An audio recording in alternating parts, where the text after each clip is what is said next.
प्रिय शिक्षार्थियों नमस्कार। आज हम डीएलएड 2019 द्वितीय सेमेस्टर विषय हिंदी में प्रकरण उपसर्ग प्रत्यय एवं समासिक पद की समझ का अध्ययन करेंगे और इसके पहले हमने उपसर्ग एवं प्रत्यय पढ़ा है और आज समासिक पद की समझ पर चर्चा करेंगे, जिसमें सबसे पहले समझेंगे कि समास किसे कहते हैं, यानी समास का अर्थ। तो इसको अच्छे से और स्पष्टता के साथ समझ ले रहे हैं। तो देखिए, जब दो या दो से अधिक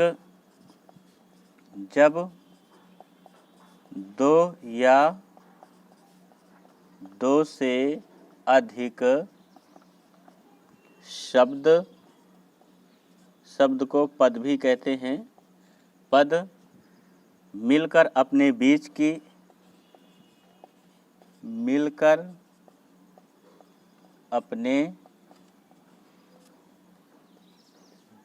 की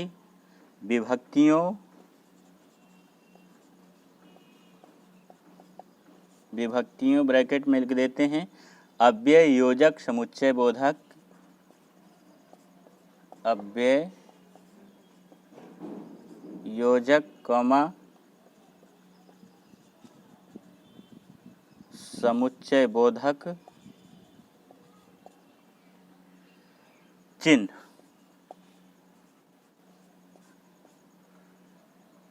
का लोप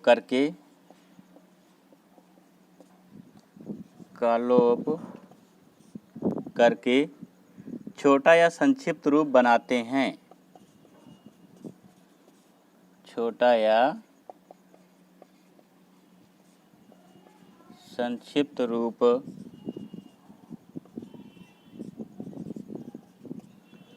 बनाते हैं,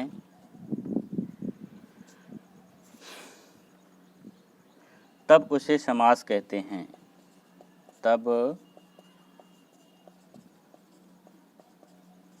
समास कहते हैं। जब समास में एक प्रत्यय लग जाता है, जब समास में एक प्रत्यय लग जाता है, तब इसे समासिक पद कहा जाता है। तब इसे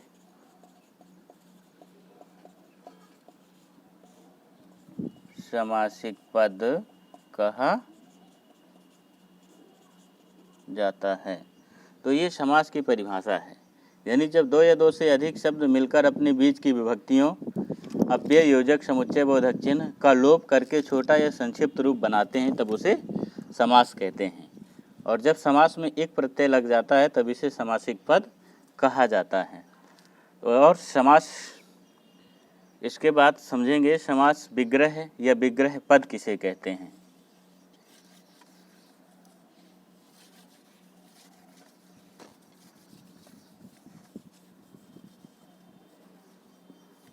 तो समास विग्रह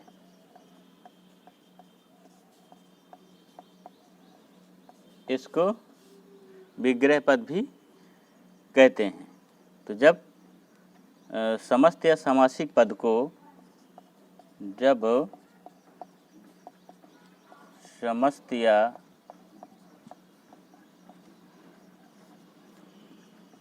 समासिक पद को विभिन्न पदों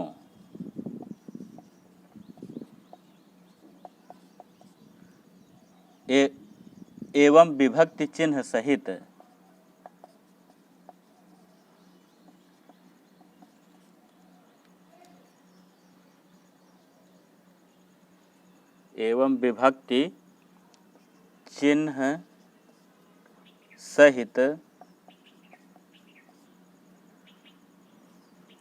पृथक करने की क्रिया को चिन्ह सहित पृथक किया जाता है।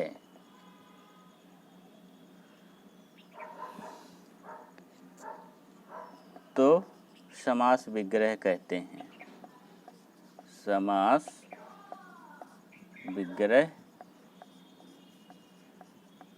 कहते हैं।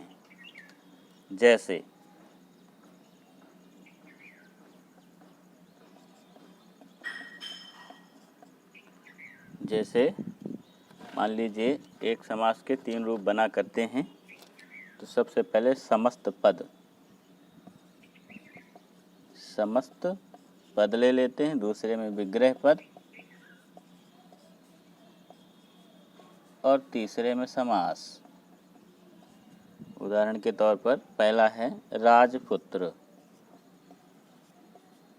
ये समासिक पद है, समस्त पद है। विग्रह किया जाएगा, बनेगा राजा का पुत्र।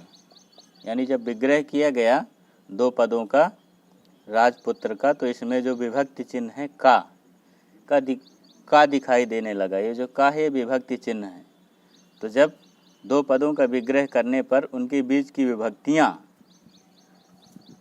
आ जाएं निकल करके, तो उसे ही विग्रह पद कहते हैं। और यह रूप बनेगा किस समास का? तत्पुरुष समास का। तत्पुरुष समास कहते हैं। ऐसे ही जैसे माता और पिता, ये शब्द समासिक पद है और इसका विग्रह होगा माता और पिता। समास कौन होगा? द्वंद्व, यानी जिस समास के दोनों पद प्रधान होते हैं। यहाँ पर ये जो समुच्चय बोधक चिन्ह और है, विग्रह करने पर और निकला, तो ये है, इसे इन सबको कहते हैं विग्रह पद। अब हिंदी में समास के कितने भेद माने गए हैं? तो हिंदी में समास के 5 भेद माने गए हैं।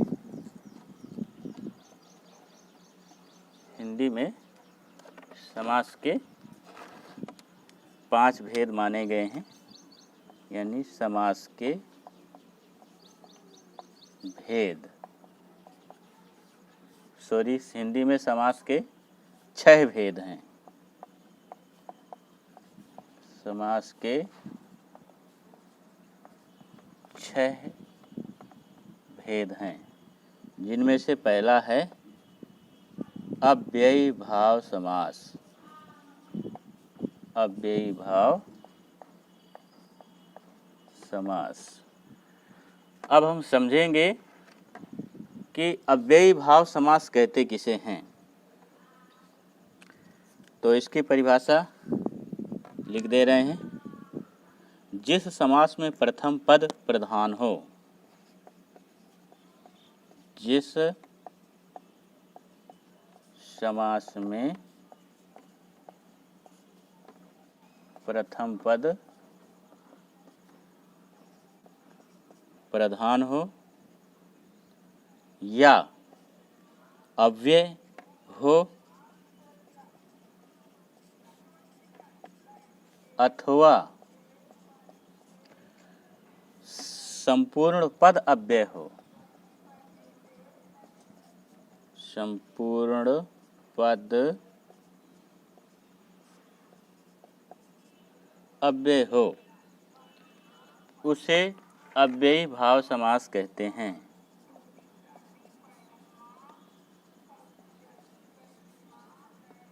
अव्ययी भाव समास कहते हैं। इस समास में समूचा पद क्रिया विशेषण अव्यय हो जाता है।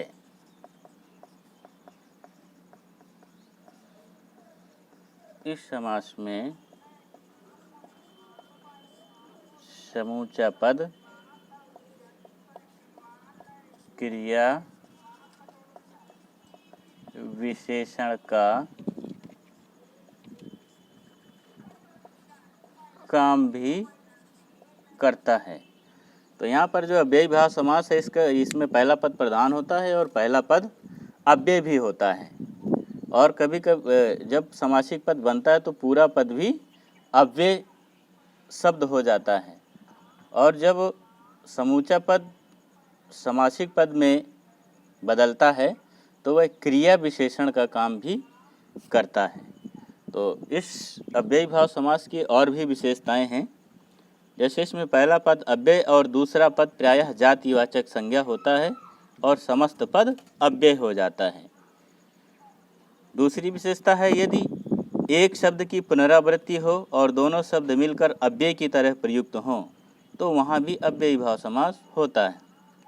इस समास में पहला पद उपसर्ग जाति का अव्यय होता है, अर्थात उपसर्ग युक्त पद भी अव्ययी भाव समास होते हैं। यानी जो अव्ययी भाव समास होता है इसमें जो पहला पद होता है वो अव्यय तो होता ही है, लेकिन वो एक उपसर्ग का भी काम करता है। तो यहाँ पर अव्ययी भाव समास के उदाहरण समझ ले रहे हैं। उदाहरण,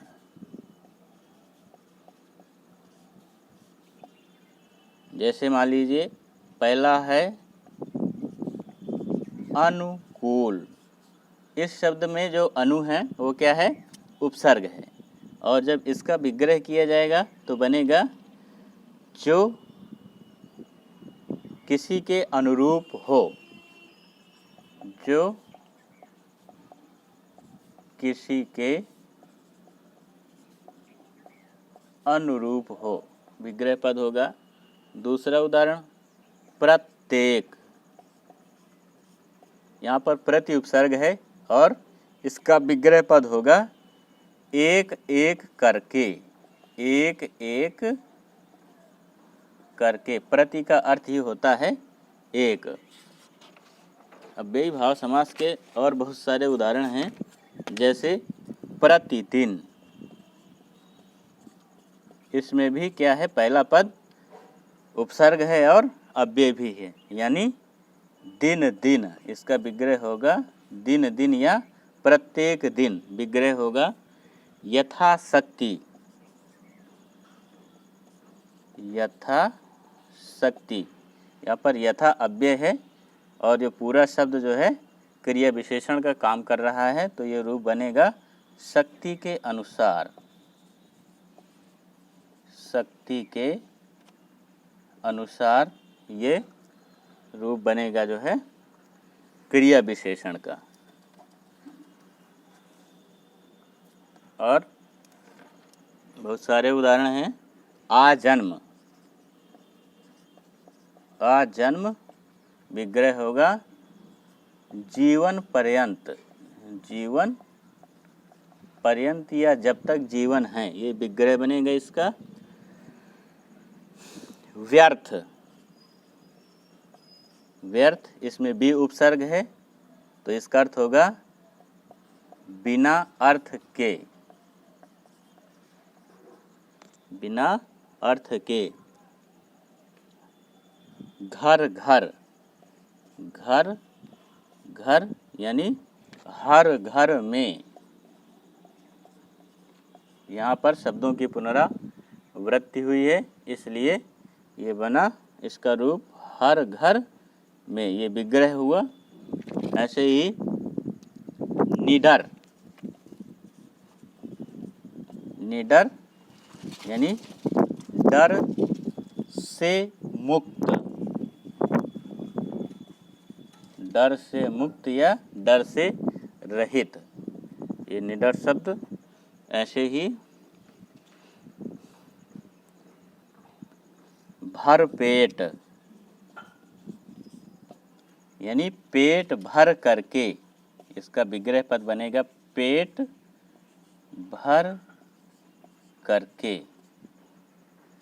तो इस प्रकार से बहुत सारे उदाहरण हो सकते हैं। तो ये हुआ अव्ययी भाव समास, और कल हम अध्ययन करेंगे दूसरा तत्पुरुष समास का। आज यहीं तक। धन्यवाद, नमस्कार।